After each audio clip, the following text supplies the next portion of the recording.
ओम शांति। जो लोग हमारे वीडियो देखते हैं, लगभग उन सभी को पता चल गया होगा कि हमारे जीवन में जो भी लोग जुड़े हुए हैं, जो भी लोग हमारे जीवन में आते हैं, उन सबके साथ हमारे पूर्व जन्मों का कुछ ना कुछ संबंध रहता ही है। कुछ ना कुछ लेन देन तो रहता ही है। चाहे हमें किसी से कुछ लेना हो या हमसे कोई कुछ लेना हो, उसी के चलते दुनिया में हमको बहुत सारे रिश्ते मिलते हैं।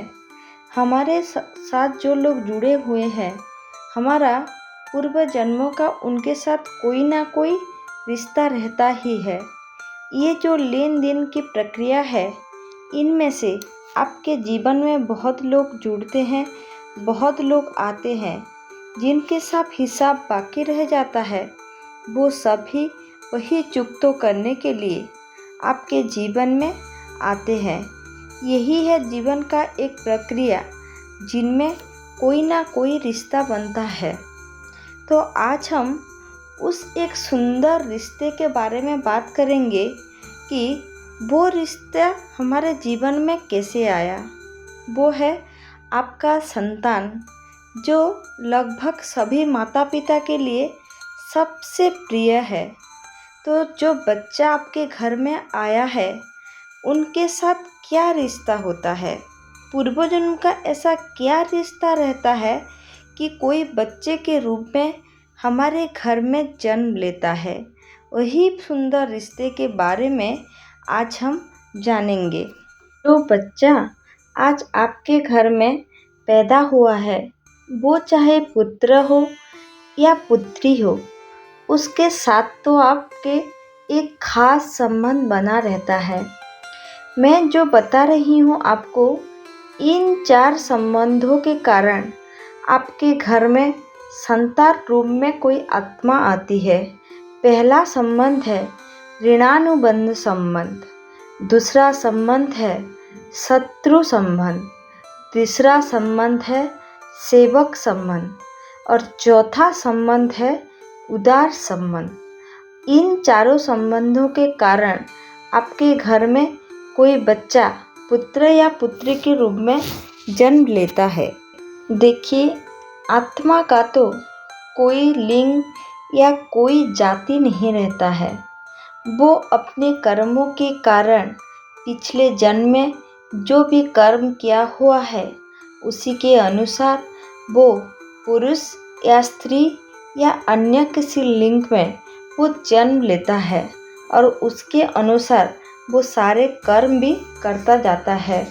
जब वो कर्म करता है, तब वो कभी नहीं सोचता है कि इसी कर्म से मुझे क्या परिणाम होगा। लेकिन जब भी जीवन में दुख आती है, तब वो भगवान को दोष देता है।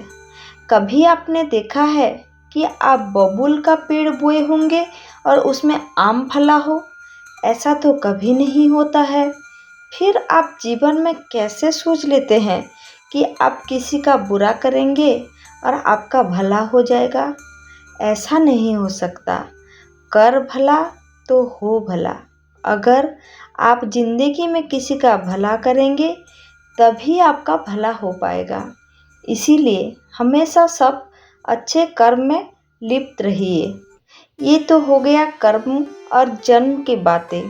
लेकिन संतान जो पैदा होता है, जो चारों रिश्ते हमने आपको बताए हैं, उन चारों संबंधों के कारण किसी न किसी संबंध आपसे पूर्व जन्म में रहे होंगे, जिनके कारण वो आपके घर में संतान के रूप में वो जन्म लिया है। माता पिता और संतान का रिश्ता बहुत अनोखा रिश्ता होता है, सबसे प्रिय रिश्ता होता है। माता पिता तो बच्चे में अपना प्राण बसाते हैं। बच्चा कुछ भी हो जाए, लेकिन माता पिता को हमेशा रहती है। बच्चा कितना भी बड़ा ना हो जाए, माता पिता को तो हमेशा लगती है कि रे मेरा बच्चा तो छोटा है। वो खुद भूखे रह जाएंगी, लेकिन हमेशा चाहते हैं कि बच्चा भरपूर खाए, चाहे वो कैसे भी उसको कमा के खिलाएं, चाहे वो मजदूरी करे, चाहे वो कुछ भी करे, लेकिन हमेशा चाहते हैं कि मेरा बच्चा कभी भूखा ना रहे। आप तो सुनते ही होंगे, माता हमेशा गीली वस्त्रों में सोती है, लेकिन बच्चा हमेशा सूखे में सोती है। ये होता है माता पिता के स्नेह, प्रेम, समर्पण भाव, जो कि बच्चे के प्रति हमेशा देखा गया है। लेकिन समय के साथ साथ आज रिश्ता पता नहीं क्यों बदल गया है। ये जो माता पिता इतना समर्पण भाव रखते हैं, जो बच्चों के लिए इतना करते हैं, वही बच्चा आज बड़ा होकर माता पिता को किसी हद तक भी दुख देने में लग गया है। जबकि बच्चों का कर्तव्य यही है कि हमेशा माता पिता की आदर करें। जब वो लोग वृद्ध हो जाए, हमेशा उनके सेवा करें। हमारे तो भारत देश में श्रवण कुमार के इतने सारे कथाएं भी है और लोग सुने भी होंगे, लेकिन आजकल तो वही श्रवण कुमार कहीं देखा ही नहीं जा रहा है। बच्चा तो ऐसा हो गया है, कभी प्रॉपर्टी के लिए माता पिता को मरवाने के लिए भी वो एक बार नहीं सोचता है। वो मरवाने के समय भी वो नहीं सोचता है कि अरे ये मेरे माता पिता हैं जिन्होंने मुझे इस दुनिया में लाया है। कभी वो माता पिता को वृद्धाश्रम में छोड़ा है, तो कभी लात मारकर घर से भगाया है, जबकि ये घर भी वही माता पिता की है, उनकी वजह से आप यहाँ हो। लेकिन समाज और संस्कृति जितने एजुकेशन में जितने आगे जा रहे हैं, उतना ही मौलिक व्यवहार में वो लोग पीछे हट रहे हैं। संस्कार उतने ही उनमें पीछे होते जा रहे हैं। माता पिता तो शिक्षा देते ही हैं बच्चों को, लेकिन पता नहीं बच्चा क्यों आजकल ग्रहण नहीं कर पा रहा है, क्यों माता पिता के त्याग को वो लोग भूले जा रहे हैं, क्यों वो अपने कर्तव्य को बिसरे हुए हैं, पता नहीं। ये आजकल के समाज वैसा हो गया है। ये जब देखने में बहुत दुख भाव देती है सबको कि बच्चा माता पिता को ऐसा करे, कोई शत्रु के साथ भी ना करे। लेकिन बच्चा ऐसा करता क्यों है? क्या उसके पास कभी क्या संस्कार की कमी की वजह से करता है, या उसका कोई और भी कारण है? ये हम सबको जानना पड़ेगा। लेकिन इसी समाज में भी बहुत सारे बच्चे रहते हैं जो माता पिता की सेवा करते हैं, सम्मान करते हैं और उनके प्रति अपना समर्पण भाव भी रखते हैं। लेकिन सारे बच्चे तो ऐसा नहीं है। कोई बच्चा आता है तो माता पिता के मन खुश हो जाती है, और कोई बच्चा आके माता पिता के जीवन में दुख ही दुख दे जाती है। इसका कारण आज हम बताएंगे। जो संबंध उसके साथ आपका पिछले जन्मों का रहता है, वही है इस सब का कारण। तो पहला कारण और पहला जो संबंध है वो है ऋणानुबंध संबंध। ऋणानुबंध संबंध मतलब आपके साथ उसका ऋण का संबंध है। मतलब पिछले जन्मों में आपने उनसे जरूर किसी ऋण लिए होंगे जो आप नहीं चुकाए होंगे, किसी भी वजह से हो आप नहीं चुकाए होंगे। तो क्या होता है, उस आत्मा का वो तो जन्म खत्म हो गया। आज इस जन्म में क्या होता है, वो बच्चा आपके घर में संतान या संतति के रूप में वो जन्म लेता है। वो आत्मा जन्म लेती है और जन्म के सहित ही वो जो ऋण आप लिए होंगे उसको चुकाने में आप उसके लग जाते हैं। चाहे उसके पढ़ाई में हो, या उसकी तबीयत में हो, या अन्य किसी वजह से हो। कोई बच्चा आपने देखे होंगे, जन्म लेते ही माता पिता के बहुत खर्चा हो जाता है, उनके स्वास्थ्य के कारण बहुत खर्चा होता है, और आप लोग सोचते हैं कि हमने ऐसा क्या किया है कि बच्चा जन्म लेते ही इतने बड़े समस्या में हम लोग पड़ गए। ये वही होता है, ये तो प्रकृति का नियम है। जो आप उसको देंगे वो आपको 100 गुना करके लौटाती है। अगर आपने किसी का 10 रुपया ठगा हुआ है तो उसका 100 गुना करके वो आपको ठगेगी। तो यही होता है, अगर आपने ऋण लिए होंगे और उसका नहीं चुकाए होंगे, जब तक वो ऋण आपसे नहीं चुकता है तब तक वो आपको खर्चा कराएगी। वो उसकी पढ़ाई में भी आप लोग खर्च करते हैं, उसकी हेल्थ के कारण भी आप लोग खर्च करते हैं, या दूसरा कोई शर्त भी होता है या अलग कोई कारण से भी उसका ऋण आप जरूर चुकता करेंगे। ये होता है ऋणानुबंध संबंध। फिर होता है शत्रु का संबंध। शत्रु का संबंध यानी पिछले जन्म में ऐसा हुआ होगा कि आपने किसी अबला प्राणी के साथ कुछ ऐसे सलूक किए होंगे कि उसकी आत्मा बहुत तड़पी होगी, बहुत रोई होगी, और उस समय उसी आत्मा को देख के आप जरूर खुश हुए होंगे। लेकिन समय चला जाता है और वो आत्मा आपके घर में संतान के रूप में आज जन्म लेती है, और वो भी आपको इतना सताती है कि हाथ उठाने में भी वो पीछे नहीं हटती है। सुनने में तो बुरा लगता है, समाज ऐसा नहीं होना चाहिए, लेकिन क्या कर सकते हैं, ये तो पिछले जन्म का हिसाब किताब बाकी रहता है जो आप लोगों को आज चुकाना पड़ता है।